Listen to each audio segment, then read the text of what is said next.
First of all Shivani, welcome to our channel. Thank you. आपके show को काफ़ी ज़्यादा पसंद किया जा रहा है, मिट्टी से जुड़ी डोर। तो किस तरीके के रिस्पांस आपको मिला और काफ़ी टाइम बाद आप एक बार फिर स्क्रीन पे दिख रही हैं, सो भी आप share या करें। शो का नाम है माटी से बनी door.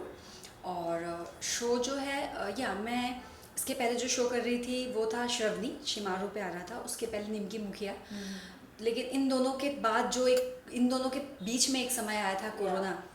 It was very bad for everyone, not only for actors. सारी जो जो इंडस्ट्री थी हिल चुकी थी। तो खैर हम उस दिनों की बात नहीं करते, अच्छे दिनों की बात करते हैं। काम कर रहे हैं अच्छा। और ये जो मैं शो कर रही हूँ, मैं पहली बार इनके साथ काम कर रही हूँ स्नोबो फिल्म्स के साथ। और ये एक मराठी बैकग्राउंड पे एक शो है, बेस्ड है, जिस पे हमने जिसके इसके लिए हमने शूट किया है कोल्हापुर में भी। प्रॉपर एक फील्ड पे जाके एज एन फार्मर जैसे लोग काम करते हैं, जो हमारे किसान हैं, उनकी कहानी है। तो कैसे जो मेरी जो सिस्टर है छोटी वैजू, वो कैसे हम सबको लेके चलती है, हमारी फैमिली को पालने पोसने के लिए क्या कुछ नहीं कर रही है, उस पे ये कहानी है। और या उसकी भी लाइफ की कहानी है कि वो उसको कई बार रिजेक्शन मिला है लाइफ में। Although she is a very hard worker लड़की, बट एक होता है ना कि एंड में आके अरे यार इसने भी रिजेक्ट कर दिया, उसने भी रिजेक्ट कर दिया। एक उसके अंदर ये है, ये भी एक लेयर है। मेरे कैरेक्टर की बात करूँ तो मैं भी उस घर की एक बड़ी बेटी हूँ, जिम्मेदारी मेरे सर पे भी बहुत है। ऑल्दो मैं उतना लेती नहीं हूँ ये थोड़ी सी चिल्ड है, थोड़ा सा ताना कस देगी, थोड़ा ये कर देगी, बट हाँ दिल से she is very good girl and चाहती है कि ये भी बड़ी बहन का फ़र्ज़ निभाए। तो या कहानी तो बहुत पसंद कर रहे हैं। जैसे कि हम पिछले शो की बात करें शिवानी, तो उसमें जैसे निमकी मुखिया और हाँ निमकी जी। विधायक में भी रही हैं आप। जी इन दोनों में आपका नेगेटिव कैरेक्टर था, आई हाँ, थिंक सो। मतलब या बहुत नेगेटिव भी नहीं, बट हाँ एक हाँ हाँ, ग्रे बोल सकते हो। यस। हाँ तो इस शो में किस तरीके के आपके कैरेक्टर को दिया गया मोटिफाई, और कितना डिफरेंट है दोनों बहुत में? बहुत डिफरेंस है, क्योंकि उस कैरेक्टर को अगर हम लुक वाइज भी देखें तो ही ज़मीन आसमान का फ़र्क है। बहुत क्योंकि मैं उसमें काफ़ी रेडी, बहुत डैगअप या रहती थी, साड़ी बहुत हैवी होती थी, बॉर्डर होते थे, यूपी बिहार की कहानी थी, तो उसमें हमारा लहजा बहुत ही अलग हुआ या करता था। या हाँ, हम ऐसे बोलते थे, वैसे बोलते थे। और ये मराठी लड़की है, तो अब काय ऐसा तसा, हाँ ये हो गया है। तो एक्सेंट में बहुत वर्क करना पड़ता है। एज एन एक्टर आपको हमेशा शुड बी लाइक वाटर, कि आप जिस भी उसमें ढालो, ढल जाना चाहिए, जिस भी कंटेनर में ढालो। वैसे ही हम एक्टर्स हैं। तब मैं गजवा वाली थी, अब मैं कावेरी हूँ। और उसमें मैं चुलबुली और इतने बड़े बड़े ईयर रिंग्स पहनने वाले, हाथ में रिंग्स पहनने वाली, चूड़ियाँ।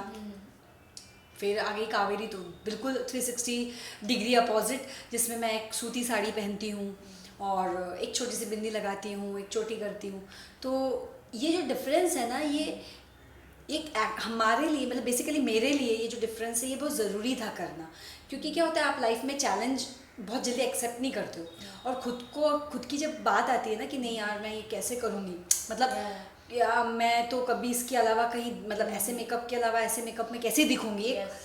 एक एक्टर का सबसे पहले तो ये होता है कि कम मेकअप ज़्यादा मेकअप, वो एक्चुअली होना ही नहीं चाहिए। आपको जो किरदार मिला है, आप उसमें उसको ब्यूटीफुली करोगे तो आप ऑटोमेटिकली ब्यूटीफुली दिखोगे। और शिवानी, बात करें एज अ एक्टर, जैसा कि कहा आपने बहुत गैप हो गए हैं इस समय, जो इंडस्ट्रीज की बात करें, टेलीविज़न की बात करें या फिर बॉलीवुड की बात करें, दोनों में अब काफ़ी ज़्यादा चैलेंजिंग हो गया है विद द एक्टर। कितना फेसेस करना पड़ता है चैलेंजिंग एज एक्टर, स्ट्रगल? हाँ देखो, struggles are never ending. Yeah. मतलब हम ये बोल ही नहीं सकते कि भाई ऐसे काम साइड में रखा है मिल जाएगा, कभी भी नहीं।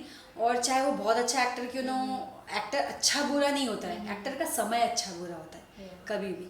तो आप अच्छा समय आएगा, आप उसको देखने लग जाओगे। हो सकता है मे बी वो बंदा या बंदी ने एक छोटा सा किरदार किया होगा कभी, लेकिन उसका समय उतना अच्छा नहीं था उस समय, तो उसको लोगों ने देखा भी नहीं होगा। लेकिन क्योंकि उसका समय अच्छा चल रहा है, तो लोग बोलेंगे वाह क्या काम किया है। तो ये समय का ही खेल है, लक का ही खेल है। हार्ड वर्क तो देखो बहुत है, अगर हार्ड वर्क नहीं करेंगे तो शायद यहाँ तक भी नहीं पहुँचेंगे। एक कंसिस्टेंसी आपके दिमाग में होना, पेशेंस आपके दिमाग में होना बहुत ज़रूरी है। मैं हर एक्टर को, जो भी अभी आते हैं ना नए नए, तो मैं उनको ये बोलती हूँ कि भाई सबसे पहले अपने कंधे पे जो है वो सब्र लेके आना। यहाँ पे अगर आओगे तो सब्र बहुत ज़रूरी है, क्योंकि जब तक आपके अंदर पेशेंस और सब्र नहीं होगा, आप यहाँ नहीं कर सकते। क्योंकि इट्स वेरी अनप्रिडिक्टेबल वर्ल्ड। मतलब आज इतना काम है तो कल कुछ नहीं है, या राइट। तो वो शायद नेवर एंडिंग है। ये ऐसा नहीं है कि थोड़े दिनों में खत्म हो जाएगा, क्या बोलते हैं, गवर्नमेंट बदल गई तो ये बदल जाएगा, ऐसा नहीं होने वाला है। बट क्योंकि शिवानी, कहीं ना कहीं आपने इतना टेलीविजन किया, तो आपने तारक मेहता का उल्टा चश्मा भी रहे हो, आई थिंक सिमर में भी रहे हो, शक्ति शक्ति में भी हाँ। रहे हो। इतने सारे टीवी शो करने के बाद जब इतने डिफरेंस होते हैं तो कहीं ना कहीं लिट डाउन होना पड़ता है।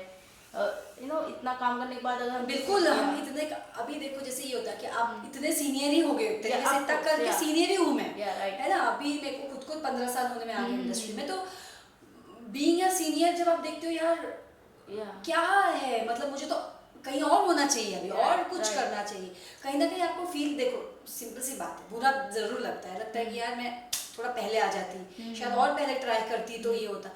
बट पता है सारी चीजें सोच के मैंने देखा है सब, मतलब एक होता है ना, आपका वो फेस भी देखा है, रिजेक्शन भी देखा है, सब Yeah, देखा है। right. बट मैंने उसको सम अप कैसे करती हूँ पता है, कि जितना आप कर रहे हो ना, आप उसमें बेस्ट दो, राइट तो ऑटोमेटिकली जो आपके जितने रिग्रेट्स हैं ना सब खत्म हो जाते हैं। राइट कि आप जो कर रहे हो, फॉर एग्जांपल मेरे को ये दिया गया है तो इसमें इतना अच्छा करो आप कि आपकी दूसरी बातें आपको ध्यान ही नहीं आनी चाहिए, क्योंकि नहीं तो फिर वो आपको तोड़ने में 2 मिनट लगते हैं। लाइक जैसे जो लोग यहाँ से स्ट्रांग नहीं होते, आपने तो सुने ही होंगे किससे Yeah. क्या नहीं कर, कुछ भी बहुत कुछ डिसीजन ले लेते हैं, Yeah, right. छोड़ दिया, घर छोड़ के चले गए, बॉम्बे छोड़ दिया, आपने खुद को हार्म करते हैं। पर आई डोंट थिंक ये एक राइट तरीका है। Yeah. बट हाँ, आप जैसे पूछ रही हो कि आपने इतना अप एंड डाउन देखा है, इतने पुराने हो, पर कभी कभी फेस करते हो तो कैसा खराब लगता है। ऑब्वियसली हमको लगता है अभी कल के आए हुए, ऐसा लगता है right. ये कुछ क्या कर रहे हैं, कुछ कभी कभी लगता है हमने तो इतना कुछ किया, उसके बाद भी देखो प्लेटफॉर्म भी बहुत बड़ी चीज़ होती है आजकल ना, बहुत प्लेटफॉर्म बहुत अच्छे हैं इन लोगों। अब कौन बोलेगा, मैं कौन से ईयर में, मैं जब खुद स्कूल में थी तब मैंने बुगी वुगी किया था सोनी टीवी पे, एक डांस शो आता था। अगर तब से अगर हाइप मिलनी शुरू होती ना, ये मीडिया होता थोड़ा आपके लिए बूस्टअप होता, तो शायद और नोन इंसान होता। Yeah. लेकिन तब उतना नहीं था, अभी है, तो I think you should respect that और करते रहो। शिवानी, जैसे कि हम सब जानते हैं यू आर गुड डांसर, कहीं ना कहीं आपको ये नहीं रहा कि नहीं, मैं इसमें भी मेरी एक प्रोफेशनल लाइफ बन सकती है? नहीं रहा, नहीं, मैं आई थी बॉम्बे कोरियोग्राफर बनने। ये मेरी कहानी का सबसे पहला मतलब क्या बोलूँ सच्चाई है कि मैं बॉम्बे आई थी कि मैं कोरियोग्राफी करूँगी, ठीक है, अच्छे से कोई कोरियोग्राफर के अंडर पहले काम करूँगी, सीखूंगी। बट सही बताऊँ, जब मैंने एक गाना भी किया है बॉलीवुड का कोरियोग्राफ एज एन असिस्टेंट, एक एल्बम भी किया है असिस्टेंट।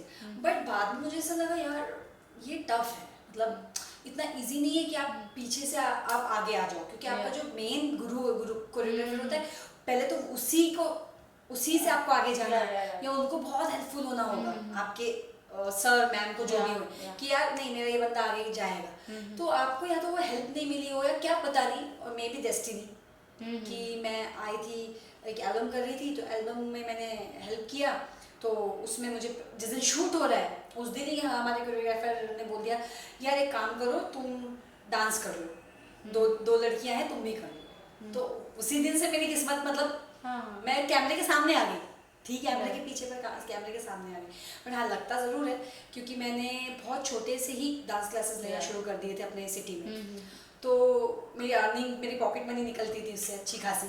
तो पर हाँ, डांस थोड़ा ना यही मेरे को चाहिए कि मैं फिर से ना अपने उस ड्रीम को थोड़ा पॉलिश कर दिया। हाँ एग्जैक्टली। फैमिली और फ्रेंड का किस तरीके से सपोर्ट मिलता है शिवानी आपको, जब आपने एज अ एक्टिंग करियर में अपना करियर चूज करने की? सी देखो, बिना फैमिली और फ्रेंड्स के आप नहीं कर सकते हो। इट्स नॉट इजी, कर नहीं सकते हो इज नॉट द वर्ड या सिचुएशन, कर तो सकते हो, इंसान ने ठान लिया तो कैसे भी कर लेगा। But mental support may be वो आपको किसी और तरीके से सपोर्ट नहीं कर रहे हैं, बस इतना ही बोल दिया, खाना खाया, ऑडिशन कैसा गया, यही बहुत होता है। कई बार आपको बहुत ज़रूरी नहीं है कि वो आपके साथ दिन भर शूटिंग पे जा रहे हैं, या आपको है ना लेके ही चल रहे हैं, ऐसा कर रहे हैं, ऐसा कुछ नहीं। सिर्फ एक फ़ोन कॉल, कैसी है, खाना खाया, कैसा रहा ऑडिशन, कैसा हो जाएगा, इस बार नहीं हुआ अगली बार हो जाएगा, ये बोलने वाला भी आपके लिए बहुत मायने रखता है। तो बस मेरे लिए मेरे फादर, मेरी मदर, मेरी फैमिली, मेरे फैमिली फ्रेंड्स, उन लोगों ने बहुत हेल्प किया है और आगे भी करेंगे, आई नो। लेकिन हाँ, खींचने वाले भी बहुत मिले हैं। राइट।